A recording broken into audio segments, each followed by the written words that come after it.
In this video, we're going to be talking about parallel lines cut by transversals. So we have these two lines that are parallel, so they never intersect, and they're being intersected by a different line, which we're going to refer to as the transversal. So what happens when this occurs is we actually create relationships between the angles that they have created by intersecting. And what actually ends up happening is there only are two sizes of angles in this figure, in this intersection. So what happens is we've got these acute angles all are actually the exact same angle. And I'll demonstrate why that is with our vocab terms, but those are all the same size. And then all the obtuse angles are also all the same size. So when this happens, or when I'm solving a math problem that involves this, I really need to remember that if I know one angle in this figure, then I can find any of the remaining angles. And I can do so with these angle relationships. So the first relationship we have is vertical angles. Vertical angles are angles that are directly across from each other and they are congruent. So this symbol I'm going to use for congruent is this equal sign with a squiggle. Congruent means the same size. So if they are the exact same size, they are congruent. So vertical angles, which are angles that are across from each other, are congruent. So those two angles are vertical angles to one another. These angles are vertical angles to each other. These angles are vertical angles to each other. In a way that is easy to remember this as well is that vertical angles form kind of these V's that are touching, and vertical begins with a V.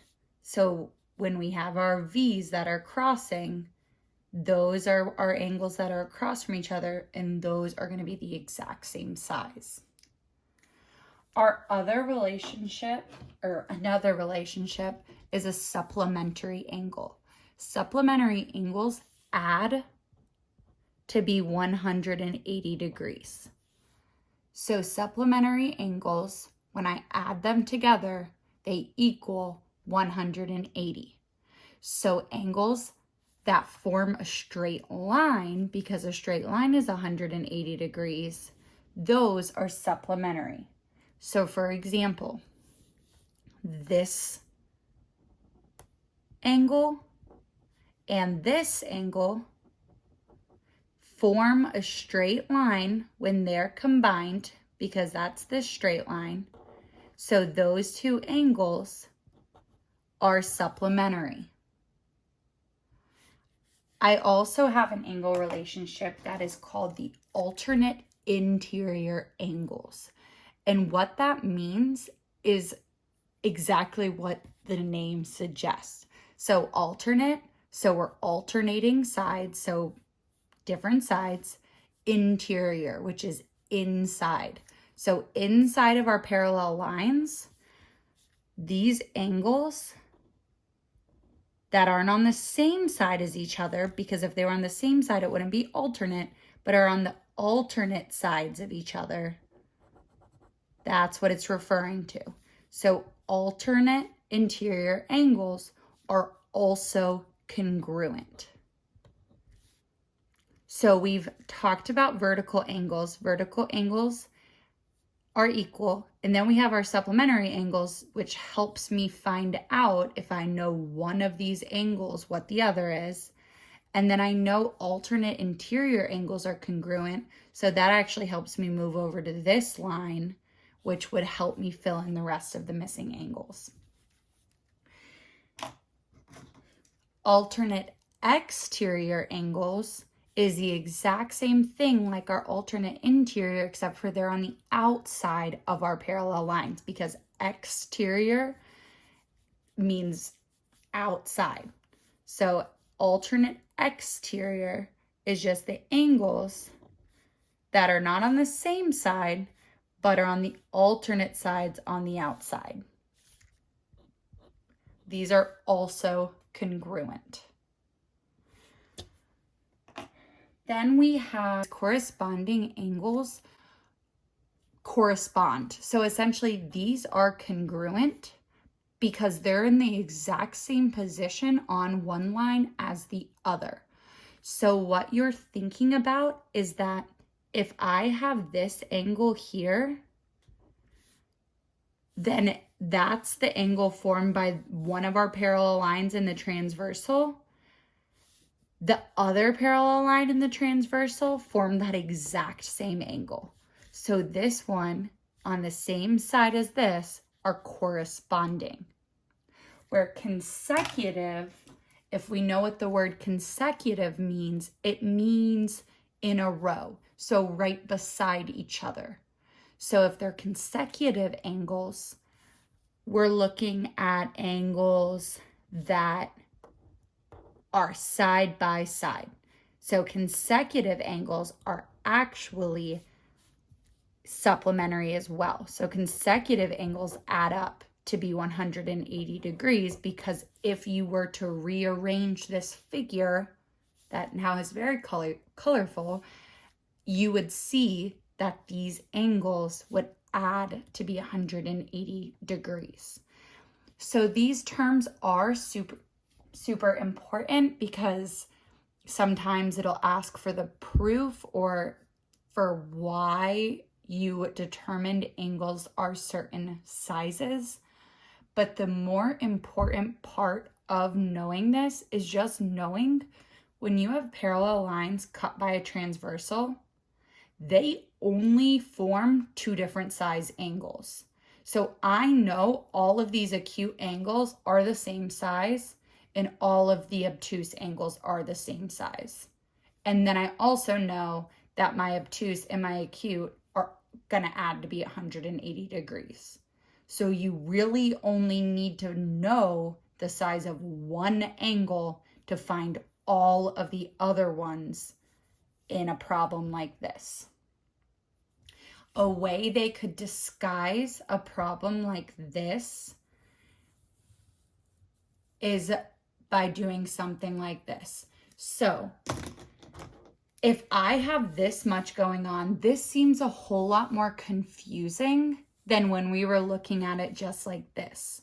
Because when we were looking at it like this, we knew that these angles are the same size, these angles are the same size, and then these angles are the same, and these ones are the same, and that this purple and this peach add to be 180.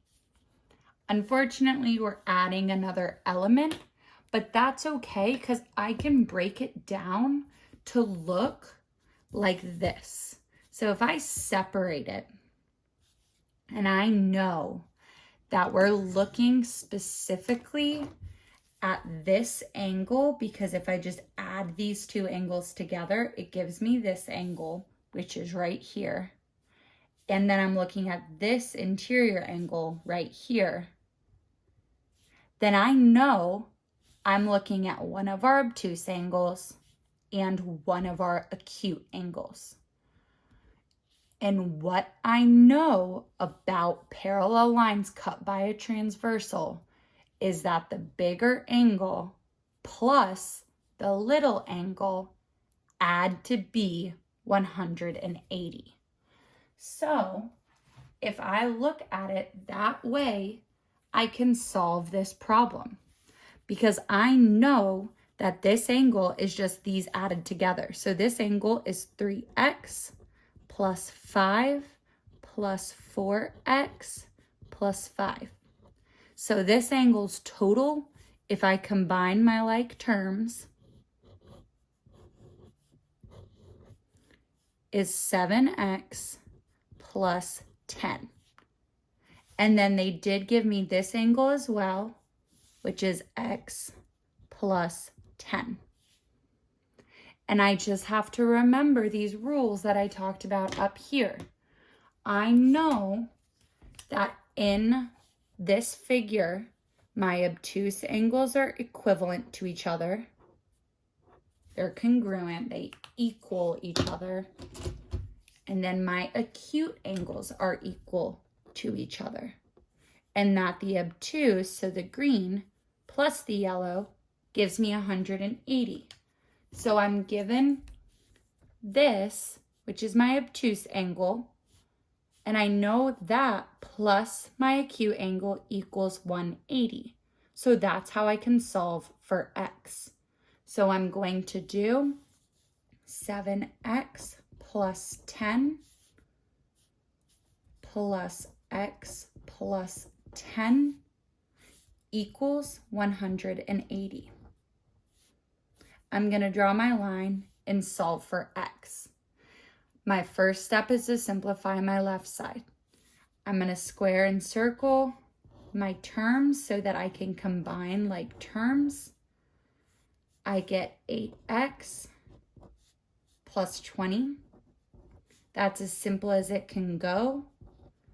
So now I'm going to finish solving for x. I get 8x equals 160. I'm going to divide both sides by 8 and get x equals 20.